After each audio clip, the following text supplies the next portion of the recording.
اس طرح ایک مسئلہ اور ہے جس کی ضرورت ہندوستان میں بہت پیش آئی، کیونکہ لوگ مزدوری کے لیے رزق کی تلاش میں نکلے پتہ نہیں کہاں گئے۔ بہت سارے لوگ واپس آ گئے اور کچھ لوگ رہ گئے، پتہ ہی نہیں چلا۔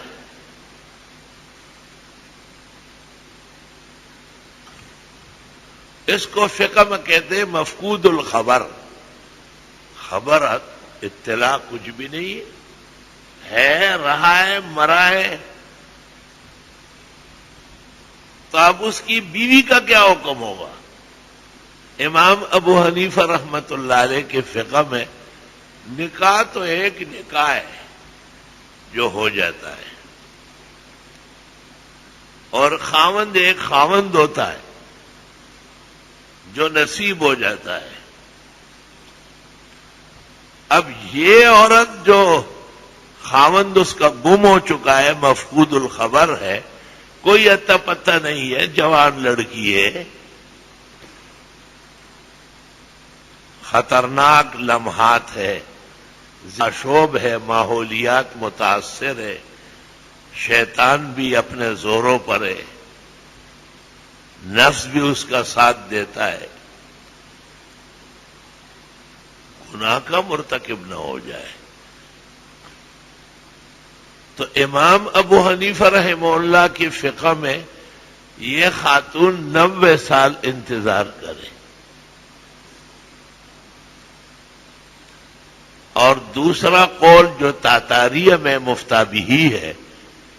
اور برہانی نے محیط میں اور سرخسی نے محیط میں اختیار کیا ہے، وہ 120 سال ہے۔ مطلب یہ ہے کہ امام ابو حنیفہ رحمت اللہ علیہ کے نزدیک ایک ایسی خاتون جس کی معلوم معروف شخص سے شادی ہوئی اور وہ شادی کے بعد گم ہو گیا، اس کے زندہ رہنے یا مرے ہوئے ہونے کا کوئی پتہ نہیں چلا، بس اس خاتون پر امتحان آیا ہے، اللہ آخرت میں بہتر خاوند دے دے گا، کرے صبر، دنیا تکالیف کی جگہ ہے۔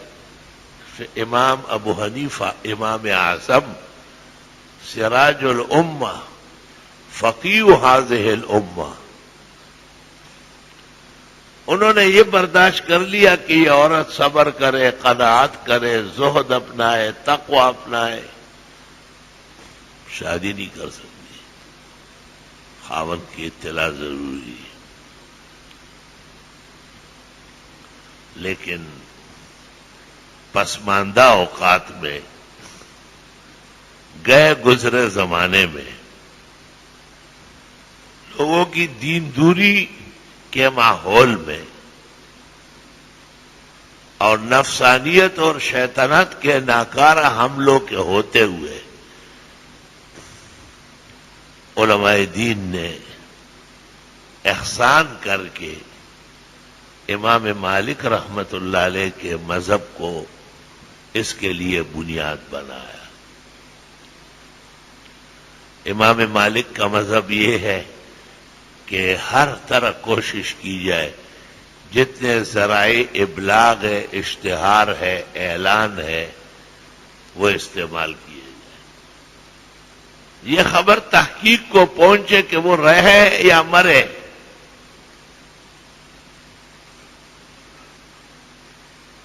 جب ہر طرح انسانی وسائل، اطلاعات، اخبارات، اعلانات، ریڈیو، ٹیلی ویژن، دیگر ذرائع سارے استعمال کر کے پھر بھی کچھ پتہ نہیں چلا،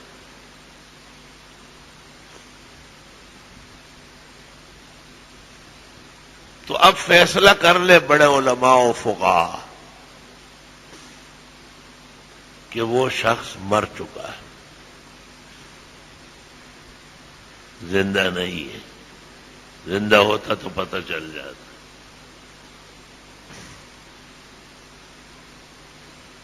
اور اس واقعے کے 4 سال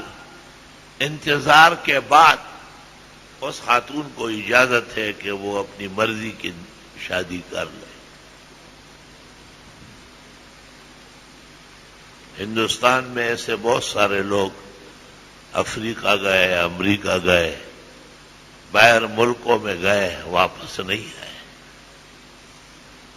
120 سال انتظار کرانا یا 90 سال انتظار کرانا، اس میں 2 خطرے پیدا ہو گئے۔ ایک یہ کہ وہ اس بندھن سے نکلنے کے لیے معاذ اللہ و استغفر اللہ کہیں اسلام سے منحرف نہ ہو جائے، اور دوسرا یہ کہ کسی گناہ کا مرتکب نہ ہو جائے۔ تو ہندوستان کے علی الاطلاق فقیہ حکیم الامت مولانا اشرف علی صاحب رحمت اللہ علیہ نے اپنے دور کے تمام علماء اور فقہاء کو جمع کیا اور پہلے ان کی خدمت میں تحریر بھیجی کہ یہ غور سے پڑھے آپ، ہمیں کیا مصیبت درپیش ہے، آپ ہماری مدد کریں۔ اور ان علماء نے حکیم الامت مولانا اشرف علی کی فرمائش پر امام مالک کے مذہب کو اس ضرورت کے دفعیے کے لیے مفید جانا اور اس پر فتویٰ دینے کی اجازت صادر فرمائی، اور تمام علماء کی اجازت، تحریر، دستخط جب مل گئے، بعض براہ راست آئے اور حکیم الامت سے اور ان کے شاگرد مولانا عبد الکریم گمتلہ سے یا مولانا مفتی محمد شفیع صاحب جو پاکستان کے مفتی اعظم تھے اور بہت بڑے فقیہ تھے، اللہ کے نیک بندے تھے، ان سے گفتگو کی، مولانا اشرف علی صاحب سے کچھ عرض معروض کیا اور اس کے بعد دستخط کرے اسی فتوے پر۔ اس کتاب کا نام ہے الحیلۃ الناجزہ للخلیلۃ العاجزہ۔ بیچاری بھابھی صاحبہ جو ہمارے بھائیوں کے گم ہونے کی صورت میں رہ گئی، اس کے لیے ایک ضروری تدبیر مولانا کے گراں قدر تصنیفات میں ہندوستان کے شاہکار علم کے ایک اہداف ہے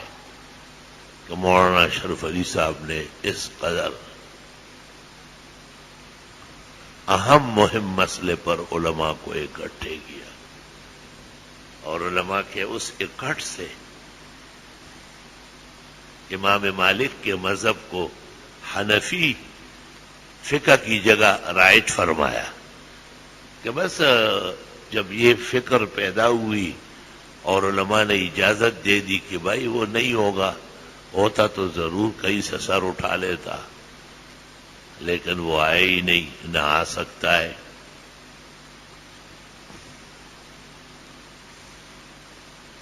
خدا نہ خواستہ اگر وہ آ گیا، ایسا بھی ہوا ہے، اس پر مولانا نے دوسری کتاب دی، عورت ایک ہے، خاوند 2 ہو گئے، ایک تو الحیلۃ الناجزہ سے اس کو مل گیا اور دوسرا پہلے کا تھا، وہ کہیں سے بیمار اسپتال میں، جیل میں اب رہا ہو کے آیا۔ تو اس میں پھر علماء کا اختلاف ہو گیا۔ بعض علماء کہتے ہیں کہ وہ نکاح فسخ ہو چکا ہے باجماع علماء، اجماع امت حجت ہے، لہذا وہ ویسے ہی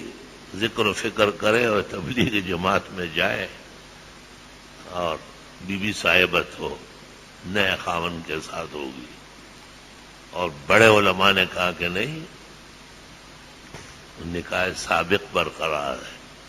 اور جو اصل موجود ہو تو نقل کی حاجت نہیں ہوتی، لہذا الحیلۃ الناجزہ اس باب میں ڈسمس سمجھا جائے۔